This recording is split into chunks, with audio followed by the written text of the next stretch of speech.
हरे कृष्णा मेरे प्यारे दोस्तों, कैसे हैं आप सब। दोस्तों, क्या मेरी तरह आप लोगों ने कभी ये सोचा है कि भगवान जगन्नाथ और स्वयं उनका महाप्रसाद हम जैसे कलयुग के जीवों को कैसे प्राप्त हुआ?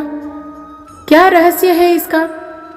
तो आज हम इस रहस्य से पर्दा उठाएंगे इस वीडियो में। तो वीडियो में अंत तक बने रहिए। अगर ये कहानी आपको पसंद आती है तो लाइक शेयर कमेंट करना बिल्कुल भी ना भूलिए, और अगर आप इस चैनल पे नए हैं तो सब्सक्राइब बटन भी प्रेस कर लीजिए।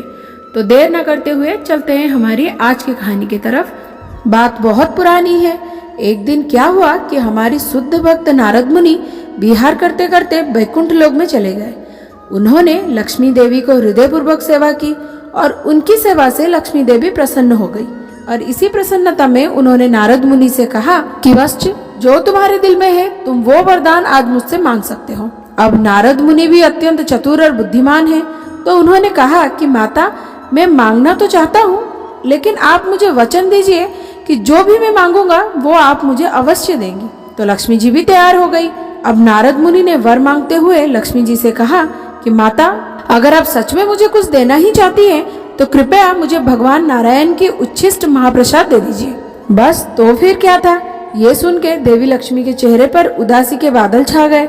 उन्होंने नारद जी से कहा कि बस तुम और कुछ मांग लो, लेकिन ये तो मैं तुम्हें दे नहीं सकती। तो नारद मुनि ने कहा, नहीं नहीं माता, यदि आप देना चाहते हैं तो मुझे यही वर दीजिए और कुछ भी मुझे नहीं चाहिए। तो लक्ष्मी देवी ने कहा, वास्तव में मेरे स्वामी ने अभी कुछ ही समय पूर्व मुझे आदेश दिया था कि उनका प्रसाद किसी को ना दिया जाए।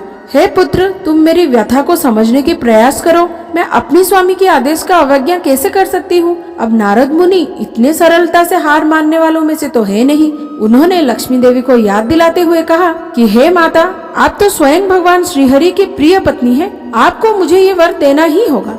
और फिर आपने मुझे वचन भी तो दिया है कि मैं जो चाहूँ वो वर मांग सकता हूँ। अब आप अपने वचन से पीछे हट नहीं सकती। अब देखिए नारद मुनि ने कैसे माता लक्ष्मी को धर्म संकट में डाल दिया।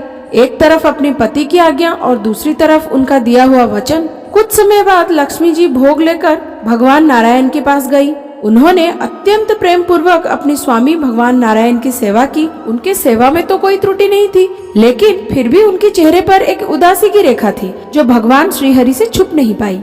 उसी क्षण नारायण ने प्रेम पूर्वक लक्ष्मी जी से इस उदासी के कारण पूछा।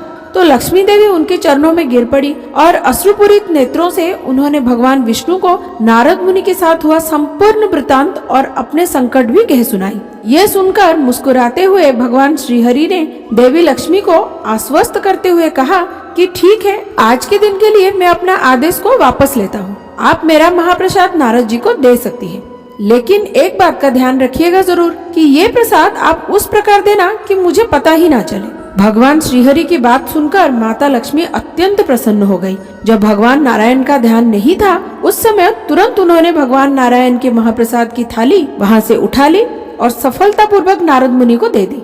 भगवान का महाप्रसाद प्राप्त करके नारद मुनि की खुशी की तो कोई सीमा ही नहीं रही। उन्होंने पूर्ण संतुष्टि के साथ महाप्रसाद को स्वीकार किया। परिणाम स्वरूप उनका शरीर रोमांचित हो उठा। परम आनंद के महासागर में डूबकर वो हरि नाम की जोर जोर से उच्चारण करने लगे और एक ग्रह से दूसरे ग्रह विचरण करने लगे। इस प्रकार उन्मादपूर्ण कीर्तन करते हुए नारद मुनि कैलाश पर्वत आ पहुँचते। जब शिव जी ने नारद मुनि को इस दिव्य भाव आवेश में देखा तो उन्हें अत्यंत आश्चर्य हुआ। कुछ समय बाद शिव जी ने नारद मुनि को शांत किया और उनसे पूछा कि हे नारद, मैं जानता हूँ कि तुम हरि नाम का उच्चारण करते हुए सदैव दिव्य चेतना में स्थित रहते हो, लेकिन मैंने तुम्हें इतने भावावेश में कभी कीर्तन करते हुए नहीं देखा। तुम्हें आज हो क्या गया है? शिव जी की बात सुनकर नारद मुनि कुछ शांत हुए और उन्होंने वैकुंठ में हुए पूर्ण प्रसंग का वर्णन शिव जी को कह सुनाया। नारद मुनि ने कहा कि परम भगवान श्री कृष्ण के विस्तृत रूप भगवान श्री नारायण का महाप्रसाद पाकर मैं ऐसे भाव का अनुभूति कर रहा हूँ कि मैं स्वयं को भगवान हरि के नाम कीर्तन करने और नृत्य करने से रोक नहीं पा रहा हूँ। यह सुनकर शिव जी अत्यंत प्रसन्न हुए। उन्होंने हाथ जोड़कर नारद मुनि से कहा, हे नारद, तुम सच में अत्यंत भाग्यशाली हो जो तुम्हें स्वयं भगवान का महाप्रसाद प्राप्त हुआ। क्या तुम मेरे लिए ये महाप्रसाद बचा कर लाए हो? ये सुनकर नारद मुनि को बड़ा दुख हुआ कि वे शिव जी के लिए कुछ भी महाप्रसाद बचाकर नहीं ला पाए। हाथ जोड़कर नतमस्तक होकर नारद मुनि शिव जी के सामने खड़े हो गए और सोचने लगे कि शिव जी को क्या उत्तर दूं। उतने में ही नारद मुनि ने देखा कि उनकी उंगली पर महाप्रसाद के कुछ कण लगे हुए हैं। उनकी सांस में सांस आई और उन्होंने शिव जी से कहा, हाँ हाँ बिल्कुल, मैं आपके लिए भगवान का महाप्रसाद लेकर आया हूँ। ये देखिए, ये महाप्रसाद का कण सिर्फ और सिर्फ आपके लिए ही है। ये सुनकर शिव जी बड़े ही प्रसन्न हो गए और उस महाप्रसाद के कण को शिव जी ने बड़े ही आदर पूर्वक अपने मुंह में रखा। जैसे ही महाप्रसाद का वो कण उनके मुंह में गया, उसी समय शिव जी के अंदर भी दिव्य आवेश का तमाम लक्षण प्रकट होने लगे। तो शिव जी ने तांडव नृत्य करना प्रारंभ कर दिया। ये देख सभी देवी देवता चिंतित हो गए। अब देखिए, शिव जी के सामने तो कोई हिम्मत नहीं कर सकता। इसीलिए सभी देवताओं ने माता पार्वती से प्रार्थना की कि वो शिव जी को शांत करें, वरना पूरे ब्रह्मांड का नाश हो जाएगा। अब माता पार्वती शिव जी के पास गई। उन्होंने शिव जी को प्रेम पूर्वक प्रार्थना की। कुछ समय बाद शिव जी अपनी चेतना में वापस आ गए। तो माता पार्वती शिव जी से पूछती है, हे स्वामी, आपको क्या हो गया था? इतने दिव्य आवेश में आप अचानक से कैसे आ गए?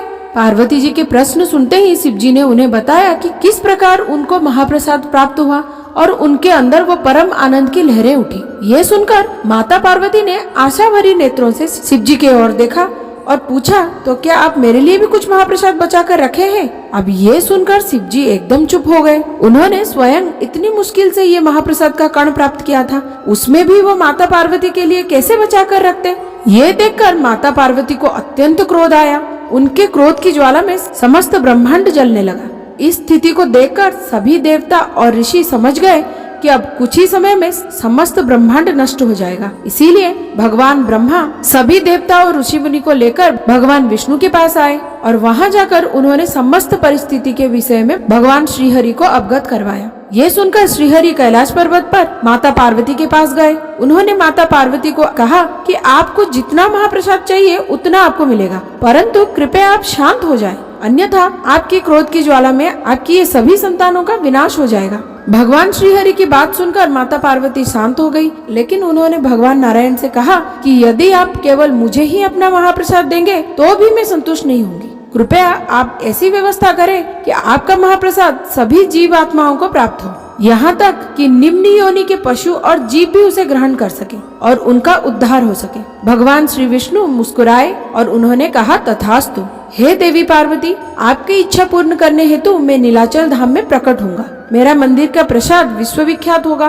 जो कोई भी मेरे महाप्रसाद को ग्रहण करेगा उसका उद्धार होगा। मेरे मुख्य मंदिर के प्रांगण में ही आपका भी मंदिर बनेगा। मेरा प्रसाद सबसे पहले आपको दिया जाएगा, उसके बाद ही समस्त भक्तों में वितरण होगा। शिव जी ने आपको महाप्रसाद ना देकर अनजाने में आपकी अवहेलना की है, इसीलिए उनका मंदिर मुख्य मंदिर के प्रांगण से बाहर रहेगा। इस प्रकार हम देख सकते हैं कि भगवान श्री जगन्नाथ पुरी धाम में प्रकट होते हैं और पार्वती देवी यहाँ विमला देवी के नाम से प्रकट होती है। आज भी मुख्य जगन्नाथ मंदिर के साथ ही है। भगवान जगन्नाथ का प्रसाद सबसे पहले विमला देवी को अर्पित किया जाता है और उसके बाद उसे सभी भक्तों के लिए बाहर भेजा जाता है। जगन्नाथपुरी में उच्च और नीच का कोई भेद नहीं है। भगवान जगन्नाथ के मंदिर का महाप्रसाद सबके लिए समान रूप से उपलब्ध है और वो कभी किसी का झूठा नहीं होता। अगर आपको ये कहानी पसंद आई मुझे कमेंट सेक्शन में बताइएगा जरूर। मिलते हैं अगले वीडियो में और एक कहानी के साथ। तब तक के लिए हरे कृष्ण।